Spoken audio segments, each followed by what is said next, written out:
Welcome.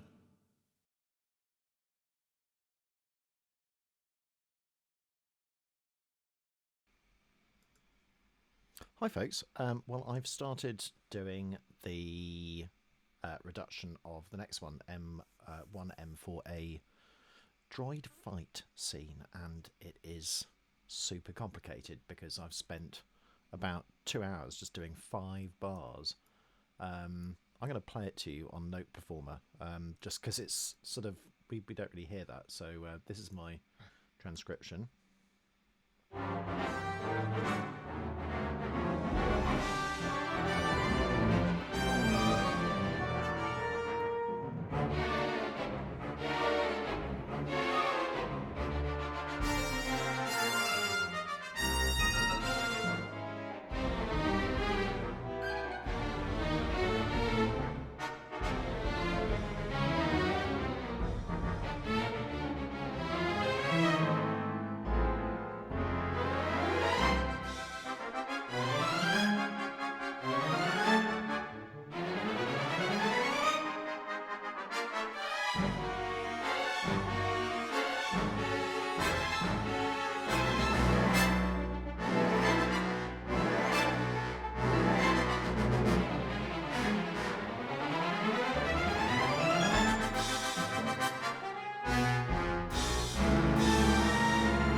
Yeah, so that's the cue. And this is going to take me longer than a week to do. I mean, it really is. It's just so incredibly complicated. This is just, in fact, quite a lot of the music's actually missing from the film. I've discovered. The sound effects are so intense, and the music's sort of dubbed pretty low. Even though you can still hear Maurice Murphy's amazing first trumpet playing coming through, which is just such a delight. I just get so excited every time I hear it. So I was tackling the first little bit, and I think it's worth just sort of talking about, my usual, my 2-bar, 4-bar sort of thing. So there's so much in that it's very easy to just miss off everything. And it's super confusing and complex. So the first thing is just the very first few bars where it gets into it. So I'm going to scroll back here. So we can really see it in all of the brass. The strings are just doubling up what the brass do, or vice versa. And then you've got these little interjections as well in the wind and the trumpets. But let me just play this a little bit on its own.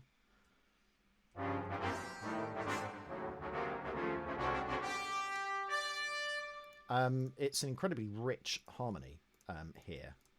So we've got pretty much 4 to 5 part harmony going on.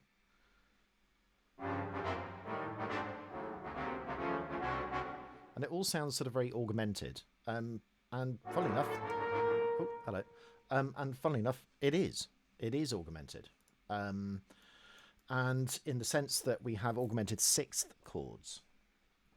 But they're really difficult to spot. And really the only sort of way for me to do it was, again, go back to this sort of pitch class set thing, which I'm finding actually quite useful to do.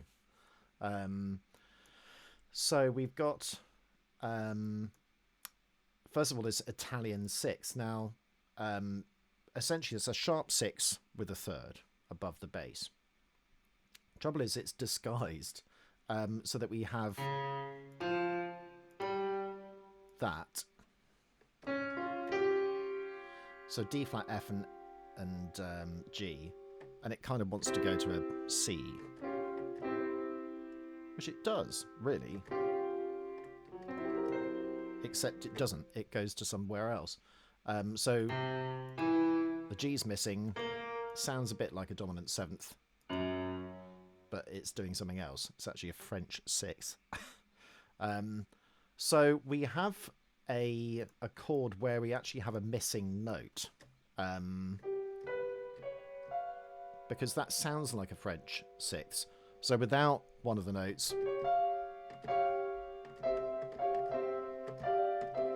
And you can see why a lot of composers thought it had a dominant function, because if I have just a G, a D and an F, I don't really need the B to say that it's a dominant of C major.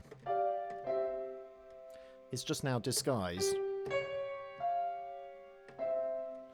with an alteration. So the alteration is the D.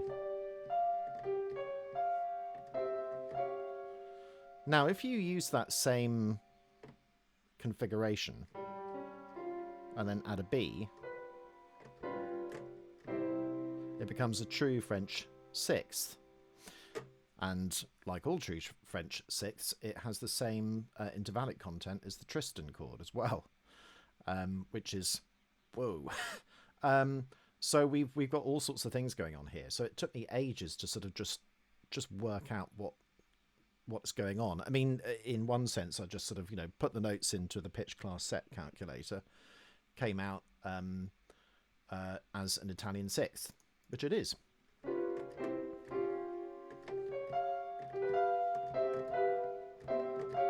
It's just that the third and the sixth the wrong way round. So it just sort of, it's very confusing because of course pitch class sets are reductions of other intervals to their smallest possible outcome.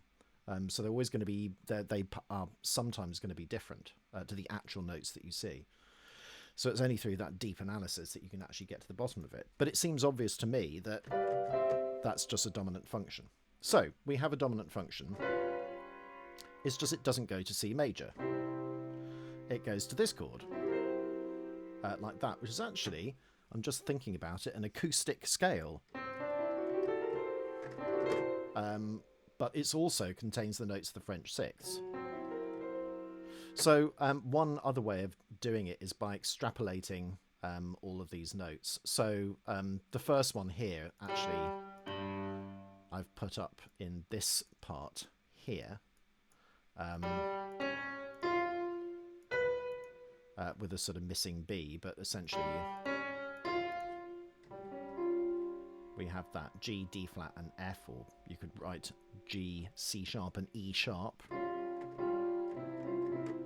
which is the Italian 6th. And then I put the usual resolution for it, like that. The French 6 has a slightly different resolution. So if we add all of those notes,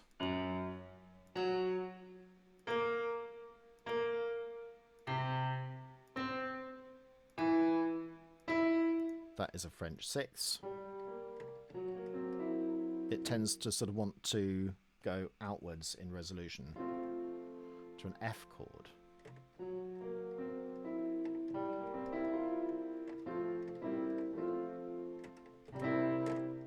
And again, it has a dominant function. I think that's why Tchaikovsky often said it had a dominant function. Then loads of people just sort of argue about it, and you think, well, it's a big deal. It does definitely have a dominant function, unless it doesn't resolve in the right way. And here we have a bunch of notes which don't really resolve to their respective resolutions. They just keep going. And in this case, we have an Italian 6 going to a French 6. And then that gets repeated, but upper tone, so transposed. Let's try and play it just on its own. And then we have all sorts of other things going on as well. So Italian 6, French 6, Italian 6, French 6, but all upper tone. Then we have an E flat half diminished chord as well. So just to sort of put that into context, so E flat, G flat or F sharp. So that's definitely diminished with the A. could call it B double flat. But then we have that C sharp. So it's not fully diminished. It's because it's got a minor seventh in it. And it's really confusing because, of course, the spelling of all of these notes enharmonically can differ. And in fact, actually even differs in instrument groups as well. So from the score, you know, sometimes you've got C sharps. Other times you've got other notes as well. I think this one, that was a D flat, and then it's written as a C sharp somewhere else. It's an interesting one, and then D flat in the horn as well. So obviously this is not transposing score, but it will still sort of function pretty much the same. So enharmonically, you've also got that added complexity as well. So we have Italian 6, French 6, they're all augmented chords, augmented 6 chords. We then have a half diminished chord. I guess, could you call a minor 7th an augmented 6? You probably could. So that's another complexity. Because it sounds also like an augmented 6 chord as well. So it becomes incredibly complicated. Then we've got another French 6. So French 6 is sharp 6, sharp 4, 3, I think it is. Something like that. It's just 4, 3. So yeah, sharp 6, 4, 3. So this one we've got... there we go. Then we've got an F augmented chord with a 7th. So let's work that out. That's an F augmented. And then, yeah, then we've got our sort of D sharp or E flat, which is a favourite chord of Ravel's.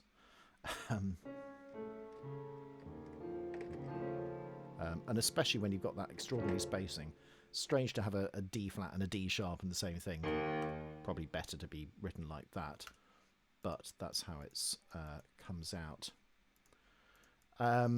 Basically because it's going up. And then it's going back down again.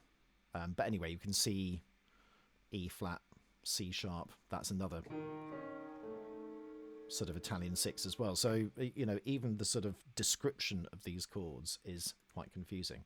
The fact is that it's somehow augmented. And then, of course, that's got the same vertical spacing as the Tristan chord, but without the upper part as well.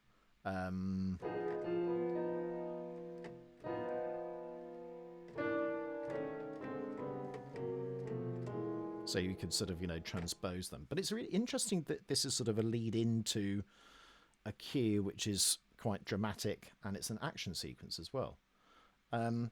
So another thing, a French 6 can be filled in with octatonic scale degrees, or whole tone scale degrees, or an alpha chord as well, because it's octatonic. So all octatonicism will have some sort of alpha chord function to it as well. So this is something that Ed was talking about on Orchestration Online a while ago. So if we go into that, the alpha chord collection is a vertically organized statement of the octatonic scale. It's 2 diminished 7th chords, such as these ones, all sort of together. But actually, one of the most important subsets of the alpha collection. So that's the sort of full alpha chord. But this thing, 4/17, and you can write it like this: E, G, C, and E flat. But the other way of writing it would be C, E, G, with an E flat. So we have this sort of minor major feel. So major chord, and then a sort of minor 10th.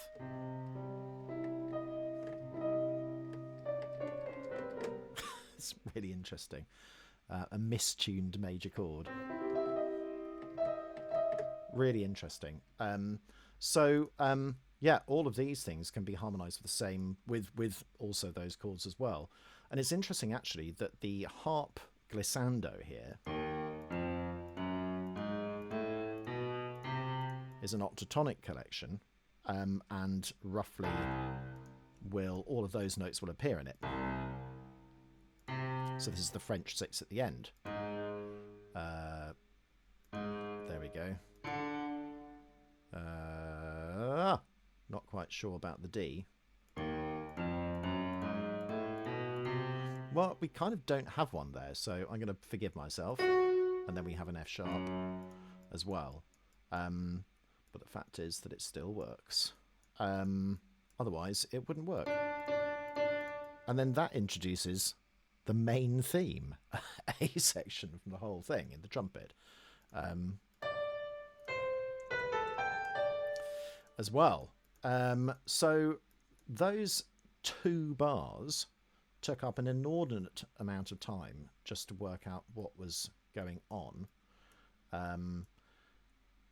Also, I mean, the other thing to bear in mind is it's really interesting how the outer notes work with John Williams, and the counterpoint works as well.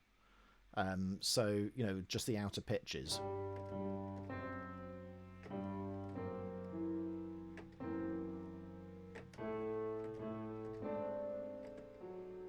So they all start, you know, those ones start on the sort of same note. Goes up, so it's a feeling of heightened tension. And then it starts again.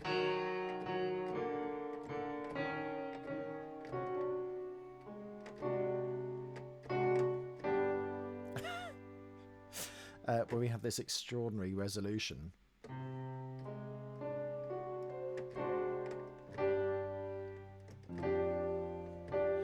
And we don't even get into a proper G chord.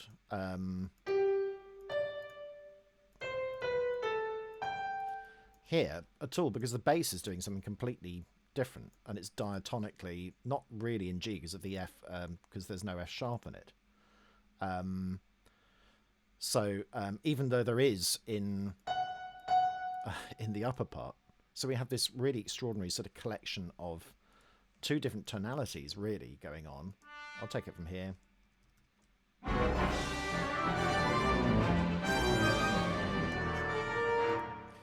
In order to understand it, really, I've tried to make sense of it, in the sense that we've effectively got a Gsus,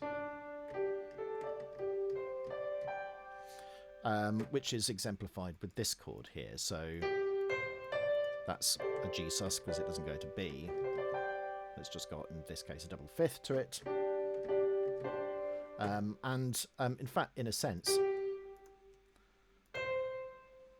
we've got all of the notes as harmony as well. Those are the violins going. And then we've got a diatonic sort of white note bass against the main theme.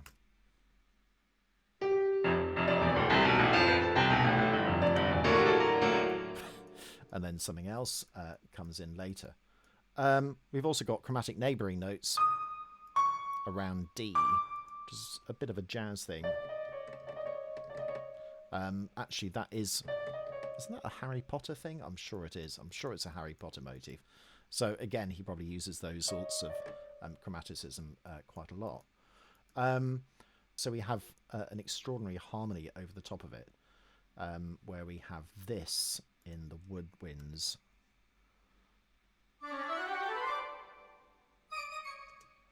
So one's in G major, clearly, and then suddenly we get these sort of chromatic neighbouring notes around D. Then the next bar, so as this main title here is going on in the trumpets, there's something really clever orchestrationally, actually, where the 4th trumpet is playing muted, just doubling the lower note. I guess it's probably to give more intensity to the cor anglais sound below, with oboes and clarinets over the top of it. Then there are 3 trumpets that do the tune, or it could even be 2, can't remember now. And then it sort of supports the horns. Da-da-da-dee-dum. So we've got this little figure, which is a horizontalized from the vertical harmony and what is happening harmonically. So we've had all of these Italian and French 6 chords. Then we got a Gsus with a F.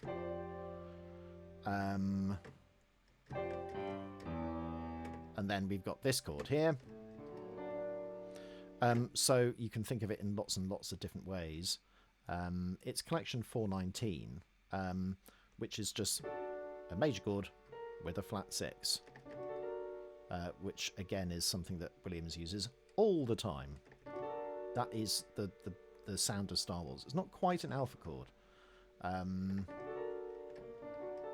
If we invert it, we've got a B flat augmented chord, B flat D and C sharp, B flat, C sharp, and then the 7th above as well. Except here, the 7th is in the bass, which makes it sound more of a D with an added flat 6. And it's interesting because, you know, these sort of things, 6/7ths, sometimes they're just the same thing. They're the same, effectively, sound. I think it's easier for everybody to just think of a D major chord with a flat 6 on it. This is going to be something that I'm going to try and deal with later in future videos, is that often this is John Williams, will make a chord collection from sort of quite basic, humble beginnings. So you might just start with a D chord, then it's inflected with an added 6th. Then he might have a 9th. And then he might have all of those other collections as well.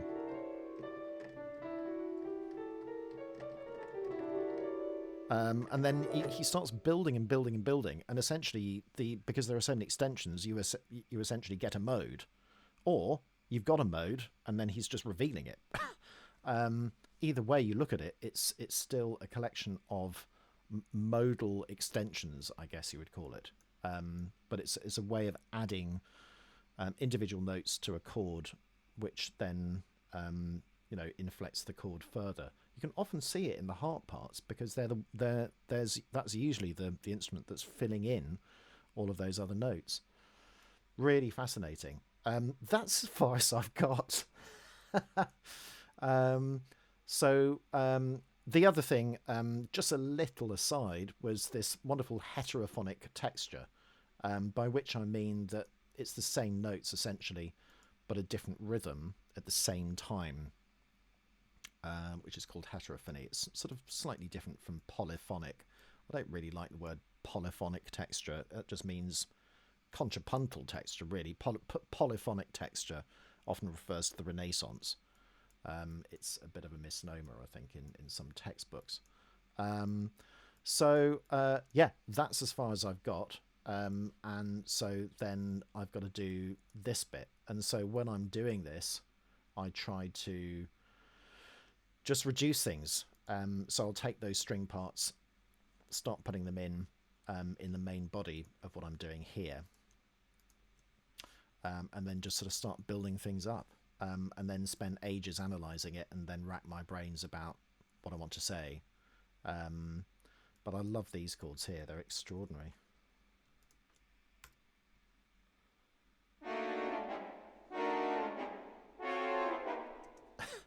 All sorts of incredible things. Let's have a look at it live. I haven't prepared this at all. So we've got 5 note chords here.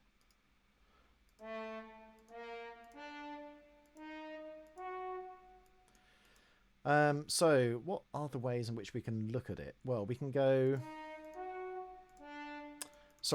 E flat, G flat, B flat.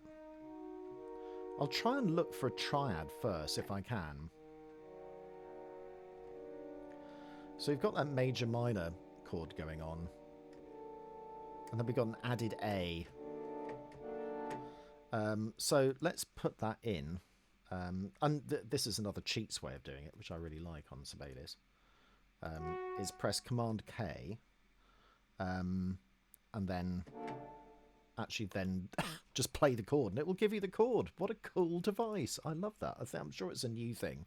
Or I'm sure it's an old thing, which I've just never realised that you can do. The question is then, is that actually accurate? It says D with a flat 13. So we could keep going up. 9th, 11th, 13th. Huh? I'm not quite sure where that comes from. But with an E flat in the bass. Not really sure that really works for me. I prefer it to be sort of E flat inflected with that major 7th. And then we've also got that, maybe that is the flat 13 as well. But again, you can sort of see how he builds up a basic triad. I mean, he could have done that instead with an E natural if he wanted to, or with an F. Let's try and do this. Don't think I did that particularly well. That's at least one. That's the next one. So it's at that point is almost semantics. So then we might also look at how that works with pitch class set. So that's my little set calculator. And then we can actually put the things in here and then see what comes up as well, because that's also a fun thing to do. So E flat, G flat, B flat. Then I've got a D and an A, which is that one. So that's 522. And then we can have a look at this little Wikipedia thing. There are other versions of this. There's nothing massively special about it. This is where in here it's quite interesting, where they talk about all sorts of different things. The Farben chord, the all-interval tetrachord, which is that one. I love that chord. Minor major 7th chord, which is the one that we were having a look at before. Sorry, that's a minor 7th chord. That's strange. Did I click on the wrong thing? I think I did. Yeah, that's the one I was thinking of.